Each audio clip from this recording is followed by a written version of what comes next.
ভেনেজুয়েলাকে এখন ধরেছে, এটা ইরানকে ধরার প্রথম স্টেপ। ইরানের সাথে লাগলেই ইরান হরমুজ প্রণালী বন্ধ করে দেবে।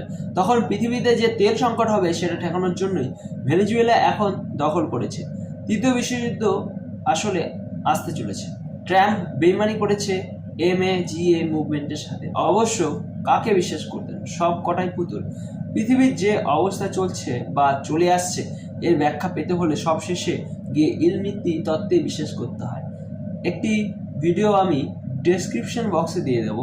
চায়নার একটা পপুলার টিচার, সে তার লেকচারের ভিডিও বারে বারে বলেছে যে নানা তত্ত্বের সাহায্যে নিয়েছে, যার সব কটার পক্ষে তার কাছে প্রমাণ নাই। কিন্তু ইন্টারেস্টিং ব্যাপার হচ্ছে এছাড়া পৃথিবীর বর্তমান অবস্থা আর পৃথিবীর অদ্ভুত আচরণ ব্যাখ্যাই করা যায় না। ChatGPT is not AI. It's an LLM, okay? Like, artificial intelligence is a thinking, conscious, sentient force. That's like God. ভিডিওটি কি নিয়ে? একটি সিক্রেট হিস্ট্রি সিরিজের শেষ লেকচার।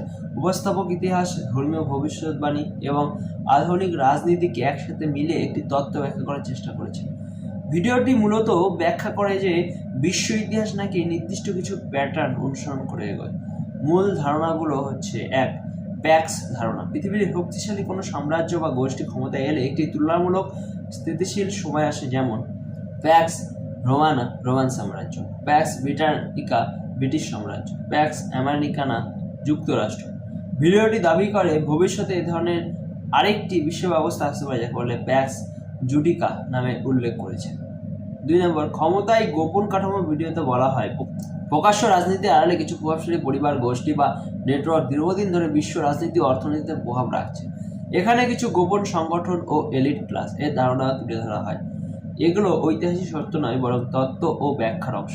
ধর্মীয় ভবিষ্যৎবাণী। ভিডিওর একটি বড় অংশ ইহুদি ধর্মীয় ভবিষ্যৎবাণীর উপর বিশ্বাস করে। বাইবেলের এজাকিয়েল গ্রন্থ, গগ ও ম্যাগগ যুদ্ধ, মেসিনিক যুগ, এইসব ধর্মীয় বর্ণনাকে আধুনিক ভূ রাজনীতির সঙ্গে মিলিয়ে ব্যাখ্যা করার চেষ্টা করা হয়েছে। জেরুজালেম ও ইসরায়েলের ভূমিকা।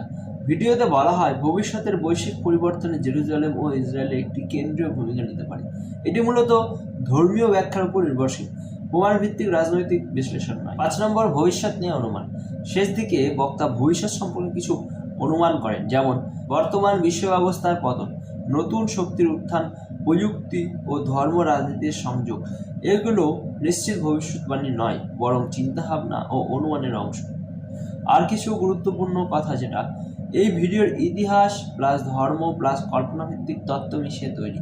এটি একাডেমিক ইতিহাস বা প্রমাণভিত্তিক ভবিষ্যৎ বিশ্লেষণ নয়, তাই একে তত্ত্ব হিসেবে নয় বরং একটি দৃষ্টিভঙ্গি বা তাত্ত্বিক আলোচনা হিসেবে দেখা উচিত।